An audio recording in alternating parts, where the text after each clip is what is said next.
गौतम बुद्ध हमेशा अपने शिष्यों से कहा करते थे कि हमारी जुबान दुनिया का सबसे तेज चाकू है और दुनिया में सबसे खतरनाक हथियार हमारे शब्द हैं, जो बिना किसी खून खराबे के लोगों को अंदर ही अंदर मार सकते हैं। हमारे शब्द हमारी ताकत है, लेकिन यह कमजोरी भी हो सकती है अगर हमें नहीं पता कि कब, कहां और कितना बोलना है। यदि हम सही समय पर सही इरादे से सही शब्दों का प्रयोग करते हैं तो यह हमें एक सफल व्यक्ति बनाते हैं। लेकिन अगर हम सही समय पर सही इरादे से सही शब्दों का प्रयोग नहीं करते हैं तो यह हमारे जीवन को नरक से भी बदतर बना सकते हैं। तो आज मैं आपको मौन पर एक कहानी सुनाऊंगा और यह कहानी आपकी जिंदगी बदलने वाली है। यह कहानी आपको मौन की शक्ति का एहसास करने जा रही है। इससे पहले मेरी आपसे एक विनती है कि हमारी इस मेहनत के लिए हमारे YouTube चैनल को सब्सक्राइब करें। तो चलिए अब कहानी शुरू करते हैं। जापान में एक बहुत प्रसिद्ध बौद्ध भिक्षु थे जिनका नाम दी जाए। वह दुनिया के शोरगुल से दूर जंगल में अकेला राहत था और वह बहुत ही ध्यान मगन व्यक्ति था, इसलिए वे पूरे जापान में बहुत प्रसिद्ध थे। और एक दिन उनके पास एक राजकुमार आया। प्रिय साधु, मैं हमेशा तक हुआ निरसा और परेशान महसूस करता हूँ। मेरा माँ बहुत बेचैन राहत है। हालांकि मेरे पास सब कुछ है, धन, प्रसिद्ध और सभी विलासिता जो एक व्यक्ति अपने की ख्वाहिश रखना है, लेकिन फिर भी मेरे अंदर शांति नहीं है। तो साधु ने कहा, आपको इसका उत्तर पता है, लेकिन आपने कभी इसकी खोज नहीं की। साधु ने कहा कि मैं एक प्रयोग करना चाहता हूँ, क्या आप वह प्रयोग करना चाहेंगे? इस प्रयोग के बाद आपके जीवन में कोई अशांति और चिंता नहीं रहेगी। यह सब सुनकर राजकुमार बहुत परेशान हुआ, लेकिन उसने साधु से कहा कि मुझे बताओ कि मैं क्या करूँ, मैं अपने माँ की शांति के लिए कुछ भी करने को तैयार हूँ। तब साधु ने शांत स्वर में उत्तर दिया, अगले 10 दिनों तक आप मेरे आश्रम में रहेंगे और सामान्य व्यक्ति की तरह रहेंगे, और इन 10 दिनों तक आप अकेले मौन में बैठेंगे और जितना हो सके कम बोलेंगे। राजकुमार साधु की बात से सहमत हो गया। पहले दिन उन्हें लगा कि उनका माँ सामान्य व्यक्ति से ज्यादा विचलित है। उसके माँ में राहत है कि सवाल उठ रहे थे और वह आम लोगों की तरह जीवन जीने में आशाएं महसूस कर रहा था। उसके भीतर बोलने की प्रबल इच्छा थी, पर वह माँ गया और कुछ ना बोला, एक शब्द भी नहीं, लेकिन वह चुपचाप बैठा रहा। लेकिन जैसे जैसे रात होती गई उसे एक बड़ी शांति का अनुभव हुआ। उसके लिए यह बड़ा अजीब था। वह अंदर ही अंदर खुश हो रहा था और अपने आप से पूछ रहा था कि बेचैनी कम क्यों हो रही है। अगले दिन राजकुमार एकांत में बैठा प्रकृति को, फूलों को, पौधों को, आकाश में उड़ते पक्षियों को देख रहा था। अपने जीवन में पहले बार वह देख रहा था कि उसके चारों ओर कितनी सुंदर प्रकृति है। वह अपने चारों ओर प्रकृति को देख और महसूस कर सकता है। इस तरह एक हफ्ता बीत गया और उसके माँ की साड़ी, बेचैनी, साड़ी, उथल पुथल, सब कुछ गायब हो गया। 8वें दिन की सुबह राजकुमार की आंखें अपने आप बैंड होने लगी और वह गहरी ध्यान में डूब गया। उसने आंखें बैंड की, गहरी ध्यान में चला गया। कोई चिंता नहीं थी, माँ में शांति थी। राजकुमार को भीतर ही भीतर गहन शांति का अनुभव होने लगा। बाकी के 2 दिन गहरी ध्यान में बिताने के बाद राजकुमार खुद को एक बौद्ध भिक्षु के सामने पेश करता है।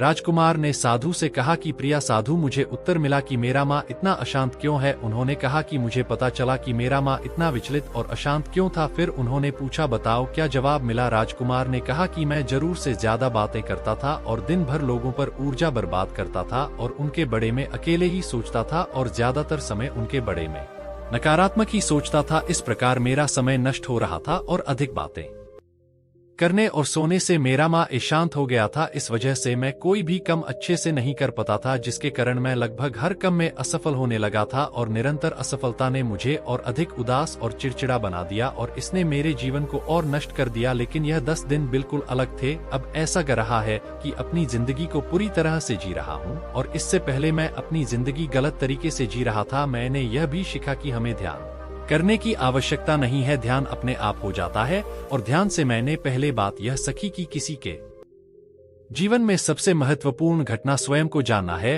बौद्ध भिक्षु ने कहा कि आप ही नहीं, दुनिया में ज्यादातर लोग जरूर से ज्यादा बोलते हैं। आज भी ज्यादातर लोग एक दूसरे को निशा दिखाने के लिए ही बोलते हैं और आज भी लोग ज्यादा बातें करते हैं और अपना जीवन बर्बाद कर रहे हैं। साधु ने राजकुमार को मौन रहने का महत्व समझाया और कहा कि एक बार शिष्य गौतम बुद्ध से पूछते हैं कि प्रिया बुद्ध, आप अधिकांश समय में क्यों रहते हैं? बुद्ध ने कहा, मैं गहराई में मौन राहत हूँ। यदि आप मौन नहीं रह सकते हो तो स्वयं को जानना संभव है। स्वयं कोजन की पहले सीधी मौन है, जितना जरूरी हो उतना ही बोले। और आप यहाँ आप पाएंगे कि 90% बोलना हानिकारक होता है, ना ही बोलते तो अच्छा था। 90% मुश्किल है, कम हो जाएगी अगर लोग थोड़ा सा चुप हो जाएं, झगड़ा कम हो जाए, अशांति कम हो जाए, फेंकना कम हो जाए, बस तुम दोनों चुप रहना सीख। जो दुनिया में बहुत सारी मुसीबतें सिर्फ बोलने से पैदा हो जाती हैं।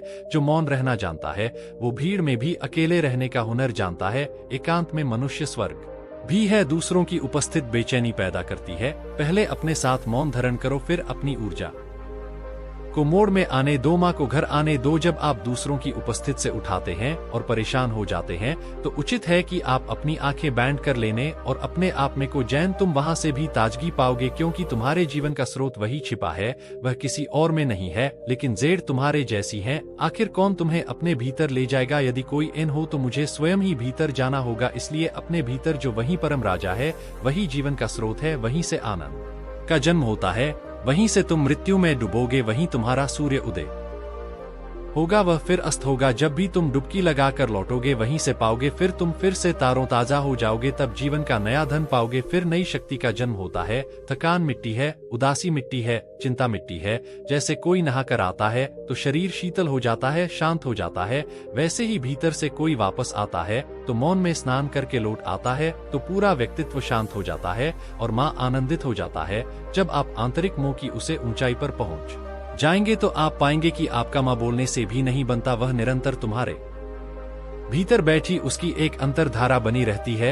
तुम बोलो लेकिन अपने को मत छोड़ो। आप शब्दों का प्रयोग भी करते हैं लेकिन अपनी चुप्पी नहीं तोड़ सकते। तब तुम्हारी वाणी में सुगंध होगी, फिर तुम्हारी वाणी में विशालता होगी, जो तुम्हारे बोलने का संगीत होगा। सब ठीक हो जाएगा। आप बोलेंगे तो दूसरे ठंडा पद जाएंगे। भीतर से मौन होते ही आप इतने शक्तिशाली होने लगता है कि समाज की पराधीनता छोड़ने लगता है और आपकी जिंदगी में एक ऐसा मजा आता है जो सिर्फ दीवानों की जिंदगी में होता है। आपके चेहरे पर एक नई चमक आ जाती है, आपकी आंखें किसी और चमक से भर जाती है और आप असीम शांति के सागर में डूबने लगे। ऐसा कहकर उन्होंने अपनी बात समाप्त की। दोस्तों, आपने भी अनुभव किया होगा कि ज्यादा बातें करने से माँ शांत हो जाता है।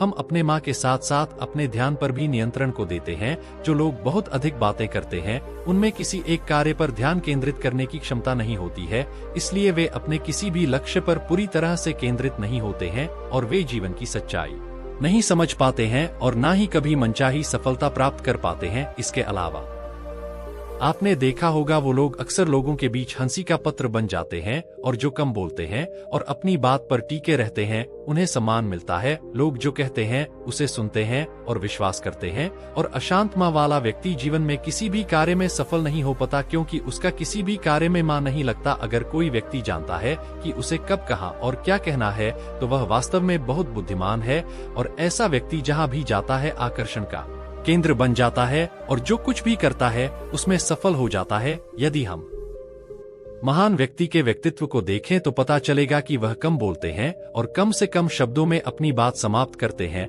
वह बोलने से पहले गहराई से सोचता है कि उसे क्या कहना है।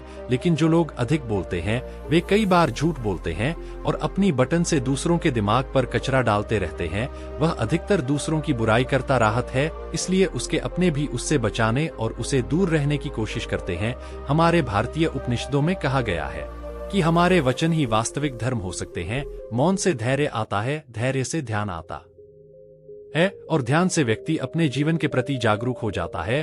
दोस्तों, आप भी प्रतिदिन कम से कम 30 मिनट एकांत में शांत बैठने का प्रयास करें। इससे आप सब में एक सकारात्मक बदलाव अवश्य आएगा। दोस्तों, अगर आपको हमारी वीडियो अच्छी लगी हो तो वीडियो को लाइक करें और आपके दोस्तों के पास शेयर करें और साथ ही चैनल को सब्सक्राइब करें।